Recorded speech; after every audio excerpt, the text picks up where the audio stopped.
Hello viewers, welcome to my YouTube channel learn with Joy. তো আজকের ভিডিওতে আমি তোমাদের সাথে পঞ্চম শ্রেণীর দ্বিতীয় পর্যায়ক্রমিক মূল্যায়ন 2025 সালের বাংলার প্রশ্নপত্র নিয়ে আলোচনা করব। তো তোমাদের এই বছর পরীক্ষা হবে 30 নম্বরের এবং সময় দেবে হচ্ছে 1 ঘন্টা।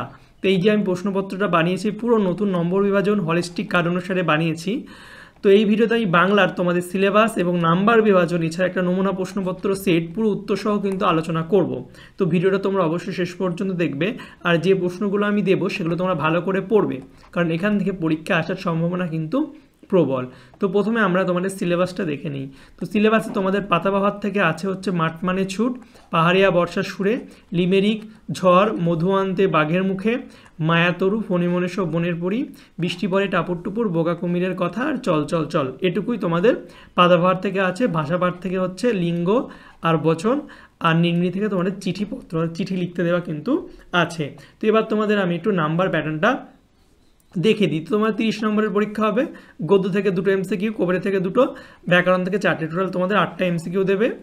আর 1 নম্বরের প্রশ্ন গদ্য থেকে 3টে, কবিতা থেকে 3টে, ব্যাকরণ থেকে 5টা, টোটাল 11টা।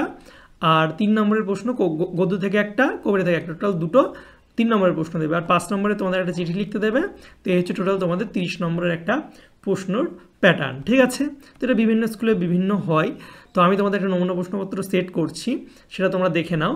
তো ভিডিওটা শুরু করার আগে তোমাদের আমি বলি, তোমরা যদি learn with Joy YouTube channel subscribe না করে থাকো তো অবশ্যই সাবস্ক্রাইব করে পাশের যে বেল আইকন আছে সেটা টিপে নোটিফিকেশনটাকে অল করে দেবে, তাহলে আমি যখন নতুন নতুন ভিডিও ছাড়বো তোমাদের কাছে সবার প্রথম নোটিফিকেশন চলে যাবে। তো চলো আজকের ভিডিওটা শুরু করি।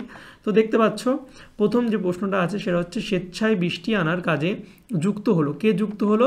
ব্যাঙ যুক্ত হলো। এরপর 1-2 বলছে দিনের যে সময় কালবৈশাখী ঝড় আসে, দিনের কোন সময় কালবৈশাখী ঝড় আসে? দুপুরে হচ্ছে কালবৈশাখী ঝড় আসে। এবার 1-3 বলছে জ্যৈষ্ঠা শব্দটি কোন লিঙ্গ? তো জ্যৈষ্ঠা শব্দটি হচ্ছে স্ত্রীলিঙ্গ। এবার 1-4 বলছে সন্তান শব্দটি কোন লিঙ্গ? তো সন্তান শব্দটি হচ্ছে উভয় লিঙ্গ। সন্তান বলতে ছেলেও বোঝায় না, মেয়েও বোঝায় না, সন্তান মানে সন্তানই হয়, ছেলে হোক মেয়ে হোক, তো এটা উভয় লিঙ্গ। এরপরে 1-5 বলছে স্বর্গে যাওয়ার পথে ব্যাঙের দ্বিতীয় সঙ্গী হয়েছিল কে? মোরগ হয়েছিল।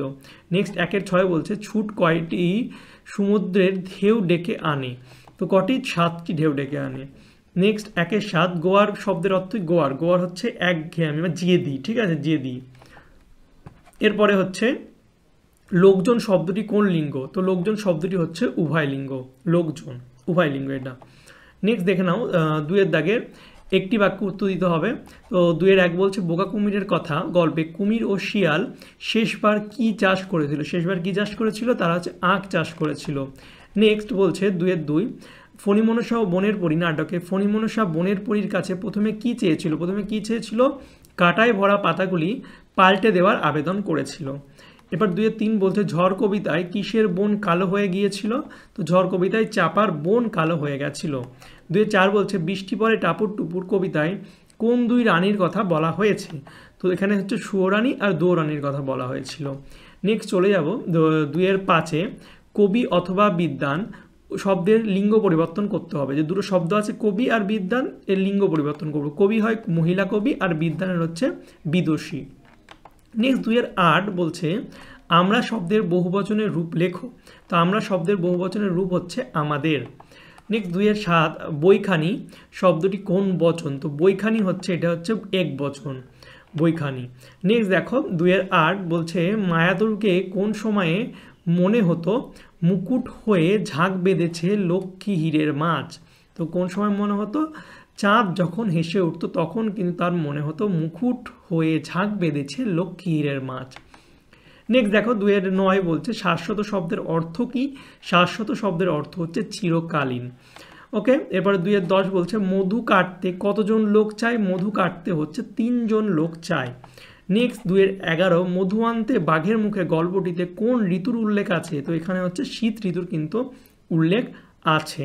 তো হয়ে গেল। এবার দেখো আমরা 3 নম্বরের প্রশ্ন দেখব। নিচের প্রশ্নগুলির সংক্ষিপ্ত উত্তর দাও, যে কোনো দুটো করতে হবে। 3-2 6। তো 3-1 বলছে মধু কাটতে 3 জন লোক চায়, 3 জন লোকের কাজ কি? তো দেখো 3 জন লোকের কাজ কি, মধু কাটতে 3 জন লোকের মধ্যে একজন চট মুড়ি দিয়ে গাছে উঠে কাস্তে দিয়ে চাক কাটে, একজন চাকটা কাটবে, আর একজন লম্বা কাঁচা বাঁশের মাথায় মশাল বেঁধে ধোঁয়া দিয়ে মৌমাছি তাড়ায়, আর তৃতীয় জন একটা বড় ধামা হাতে নিয়ে চাকের তলায় দাঁড়ায় যাতে সেগুলো মাটিতে না পড়ে ধামাতেই পড়ে। এবার 3-2 দেখো, বলছে মায়াতুরু শব্দের অর্থ কি? মায়াতুরু কবিতায় গাছটিকে মায়াতুরু বলা হয়েছে কেন? তো দেখো, মায়াতুরু শব্দের অর্থ হচ্ছে মায়াবী গাছ। প্রশ্নটা খুবই ইম্পর্টেন্ট। এবং মায়াতুরু কবিতায় গাছকে মায়াতুরু কেন বলা হয়েছে? কবিতায় গাছটিকে মায়াতুরু বলা হয়েছে কেননা গাছটি বিভিন্ন সময় বিভিন্ন রূপ ধারণ করত। কখনো সে ভূত, কখনো ভালুক, আবার কখনো বা মাছ হয়ে যেত। তার এই ধরনের অলৌকিক কার্যকলাপের জন্যই তাকে কিন্তু মায়াতুরু বলা হয়েছে। অর্থাৎ গাছটা কিন্তু নিজের রূপটাকে চেঞ্জ করে নিচ্ছে, এই জন্যই তাকে মায়াবী গাছ অর্থাৎ মায়াতুরু বলা হয়েছিল। এবার 3 বলছে মেঘের খেলা কবির মনে কোন কোন স্মৃতি বয়ে আনে?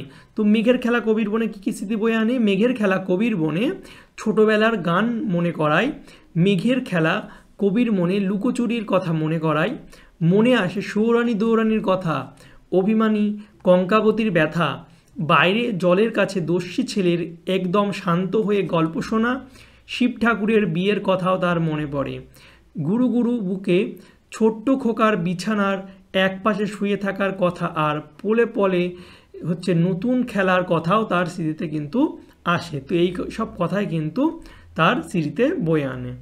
এরপরে হচ্ছে 4 দাগে দেখো, এই যে চিঠি লিখতে দেবে।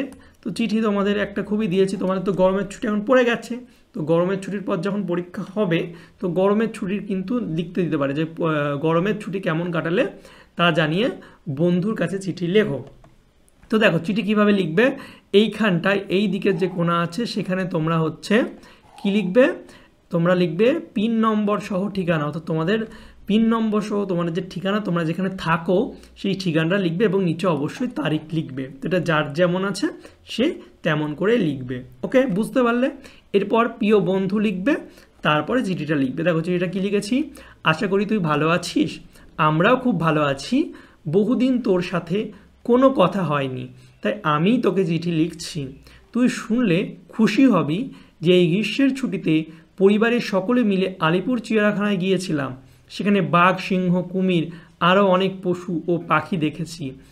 আর তারপরই আমি আমাদের ঠাকুরদার বাড়িতে এসেছি।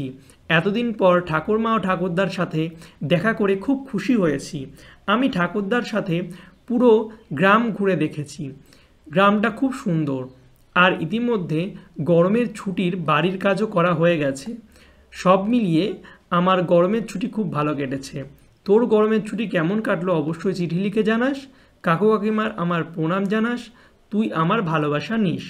এটুকু চিঠিটা লিখেছি এবং এই নিচে তোমরা লিখে দেবে ইতি বলে তোমার প্রিয় বন্ধু, তোর প্রিয় বন্ধু, ঠিক আছে? তারপরে নিজের যে নামটা, তোমার যে নাম সেটা লিখে দেবে। তো এটুকু করলেই তোমাদের চিঠিটা কমপ্লিট হয়ে যাবে। সব কিছু সেম হবে, জাস্ট তোমাদের এখানে তোমার ঠিকানা লিখে যে দিন লিখছো সেই তারিখটা লিখবে, আর এখানে তোমার নাম লিখে দেবে। তারপরে চিঠি তোমাদের কমপ্লিট হয়ে যাবে। তো এবার কিছু এক্সট্রা প্রশ্ন তোমরা দেখে নাও, ব্যাকরণ থেকে দিলাম। তো সেটা হচ্ছে প্রথমে হচ্ছে লিঙ্গ পরিবর্তন, কর্তা হচ্ছে গিন্নি, আর গুণবান হচ্ছে গুণবতী, আর বেগম হচ্ছে বাদশাহ, আর হচ্ছে বহু বচনও দিয়ে দিয়েছি। মালা থেকে মালাগুলি, আর মেঘ হচ্ছে মেঘ রাশি, আর ভক্ত হচ্ছে ভক্তবৃন্দ। ঠিক আছে? তো এই যে প্রশ্নগুলো দিলাম তোমরা ভালো করে পড়বে, এগুলো তোমাদের সেকেন্ড ইউনিট টেস্টের জন্য খুবই ইম্পর্টেন্ট। এখান থেকে পরীক্ষা আসার সম্ভাবনা কিন্তু প্রবল। ঠিক আছে? আর ভিডিওটা তোমাদের ভালো লাগলে অবশ্যই লাইক, কমেন্ট, শেয়ার করবে। চ্যানেল নতুন হলে চ্যানেলটি অবশ্যই সাবস্ক্রাইব করবে। আর তোমরা যদি এই পিডিএফটা লাগে তো অবশ্যই তোমরা হোয়াটসঅ্যাপ আর টেলিগ্রাম চ্যানেলে যুক্ত হয়ে যাবে। ঠিক আছে? আমার হোয়াটসঅ্যাপ আর টেলিগ্রাম চ্যানেলের নাম হচ্ছে লার্ন উইথ জয়। ঠিক আছে? তোমাদের যদি পিডিএফ লাগে তো অবশ্যই তোমরা যদি পিডিএফ কিনতে চাও, যারা যারা কিনতে চাও তাড়াতাড়ি আমাকে হোয়াটসঅ্যাপ SMS করবে। নিচে ডিসক্রিপশানে লিঙ্ক দেওয়া আছে, সেখানে তোমরা ক্লাস আর সাবজেক্ট লিখবে, তাহলে আমি তোমাদের কিন্তু পিডিএফটা দিয়ে দেবো। তোমরা পেমেন্ট করবে, QR কোড দিয়ে দেবো, QR কোডে পেমেন্ট করলেই তোমাদের আমি পিডিএফটা দিয়ে দেবো। তো যারা যারা কিনতে চাও তাড়াতাড়ি SMS করবে, সবাই SMS করবে না। ওকে, ঠিক আছে? তো চলো বাই, দেখা হবে তোমাদের সঙ্গে পরের একটা ভিডিওতে। Thank you for watching my videos.